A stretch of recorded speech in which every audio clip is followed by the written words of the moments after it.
Perspective: the U.S. shut the border. We made our binational relationship work. Lauren Villagran, El Paso Times, published March 26, 2021. I keep candy in my fridge that I can't stand. It's a chewy chocolate covered marshmallow and strawberry thing called a boo boo lubu. Its shiny blue wrapper crinkles every time I shift bottles in the fridge door. Soy sauce, ketchup, clamato, and I'm reminded that the person who loves this candy can't come over to eat it. My partner Omar, who is Mexican and lives in Juarez, hasn't been to my house in a year. At midnight on March 21st, 2020, the U.S. government closed its land ports of entry to non-essential travel, effectively slamming the door on tens of thousands of Mexican nationals who had spent a lifetime legally crossing back and forth. More, your life is in limbo. Families separated by closed borders with Mexico, Canada put pressure on Biden. The collective grief that we have all shared in this year-long pandemic, the year of loved ones, the loss of normalcy, has been compounded in the borderland by a border closure that has kept families apart. So families in El Paso and Juarez and Las Cruces are a jumble of nationalities and residencies. We are accustomed to carrying passports in our purses, laser visas tucked inside wallets, birth certificates in plastic envelopes, always ready to cross the U.S.-Mexico border to visit family and friends, to go shopping, to go home. For so many of us, home is here and there.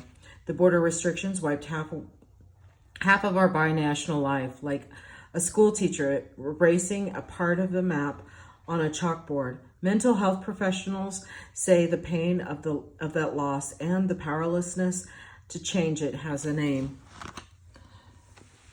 What are we feeling is grief, Dr. Fabrizio Delgado, a psychiatrist with the Texas Tech Health Sciences Center, told me. There are 5 stages of grief, he said: denial, anger, bargaining, depression, and acceptance. It is usually described as a circle, he told me. But sometimes you have denial and bargaining at the same time, or depression and anger. It's not always a cycle. Crisscrossing the border. The news came in Reuters headline on March 19, 2020. U.S. expected to announce restrictions on travel across Mexico border. Sources. More. We got bored and wanted to go on a trip. Tales from a pandemic spring break in Cancun, Mexico. Journalist that I am, I texted Omar the two-paragraph story, told him Reuters was trustworthy, and added a panicked Vinganzia, advising no begging. Him to come with us with his daughter as soon as possible to have at least one last weekend together. Grief set in faster than either of us recognized or understood at the time. Estamos caminando calmada. He typed fast without punctuation. We're eating, he said. Stay calm. As we chatted, he briefly contemplated not crossing at all, in denial that anything would change. But he came for dinner that evening after all, and we tried to act normal. Nothing was official, we reasoned. It would all work out, wouldn't it? Even if the news was true, the restrictions couldn't last long. We had survived a year of 2 and 3 and 4 hour bridge lines, hadn't we? The border had never closed before, not in modern memory, not even after 9/11. Born in Juarez, Omar had been crossing to El Paso since he was a kid. He had fond memories of watching pay-per-view boxing matches with his late father at a relative's house on the west side, of shopping at Cielo Vista or Sunland Park Mall with his mother, or skateboarding to McDonald's for a burger and fries as a teenager. He saw the Cowboys play in Dallas and the Chicago Bulls in Phoenix. There were road trips to Disney and to see family in Oklahoma. We had made memories in El Paso too. One of our first dates we met at the Tap, a dive bar downtown, where the nachos and cheap beer are legendary. As we got to know each other, We reveled in a crisscrossing the border of nights out at our neighborhood bar in Juarez and long hikes in the Franklin Mountains in El Paso of grilling carne asada. At the home of his abuelita in Juarez or making pasta at my house. I have a life and a job in El Paso. My daughter and her school friends I have known for 20 years and a home for my reporting at the El Paso Times. He has a life and a job in Juarez, 2 children whom he co-parents, and an extended family that is close-knit and so obsessed with baseball that they have their own team in a city league. After dinner, Omar went home to Juarez as he would any weekend or weeknight. His alarm set to start a workday at 5:30 a.m. at Maquia Assembly Factory, where he manages a cafeteria that feeds some 2,000 people per shift. He has worked for the same company for 18 years, climbing his way up from dishwasher to chef. The next day at 2:20 p.m., while we were both still at work, the acting chief of the Department of Homeland Security tweeted an official statement that looked like a party invitation, with cute U.S. and Mexican flags as a background. The ports of entry would close to non-essential travel in fewer than 10 hours. The last normal day. The weekend before, Omar and I had celebrated our 1-year anniversary on a beautiful Saturday morning in downtown El Paso, drinking beer, him, and a mezcal cocktail, me, and musing how few people were outside on such a gorgeous day.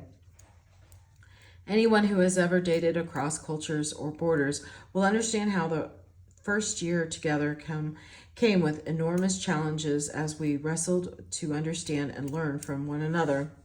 We were celebrating what felt like an unlikely love that had taken us both by surprise. We took a sweet photo of ourselves reflected in a mirror, him kissing my cheek. It would be the last normal day we would have together in El Paso. That Monday, March 16th, the El Paso Times instructed staff to work from home. Then came to the border closure on March 21st. Chihuahua State and El Paso County issued stay-at-home orders on March 23rd and 24th, respectively. By the end of the month, his maquia would shut down in operations indefinitely. That everyone else in separate households at the same time, our relationship was reduced to video calls and text messages. We bucked up. We had hoped that this too would pass. About 3 weeks into the quarantine, I sent him a photo of a beer. I poured a michelada style with salt and spicy tahini around the rim, the way we like it, with a note, quote, "To your health, my love." He snapped a photo of the chicharron in el salsa verde bubbling on his stove with the note, "Watcha," a borderland way of saying, "Watch this." But as the weeks wore on, grief scratched at our resolve like a dog at a closed door. Once I realized I would cross the border as a U.S. citizen and sanctioned essential worker. What immense privilege. I began half the week from Juarez. It was a way to combine households and spend time together, but my freedom of movement must have darkened in the terrible limits on his own. The grief cycle set in. I skipped straight from denial to bargaining. Look at the bright side. I'll learn my way around Juarez. Omar went directly from denial to anger. It came in waves over things that we never would have fought over before, then crashed for both of us into depression, a pattern that is only visible to us now that we have distance from it. It's like when somebody dies. There is nothing you can do about it. El Paso County Judge Ricardo Samaniego, who previously directed mental health services in the borderland, told me one day, "The government is saying the border is closed. There can be good reasons or bad reasons. That is irrelevant. Whoever is suffering the consequences is powerless in this situation." My partner was powerless to cross. I was powerless to do anything about it. Delgado, a psychiatrist, explained more.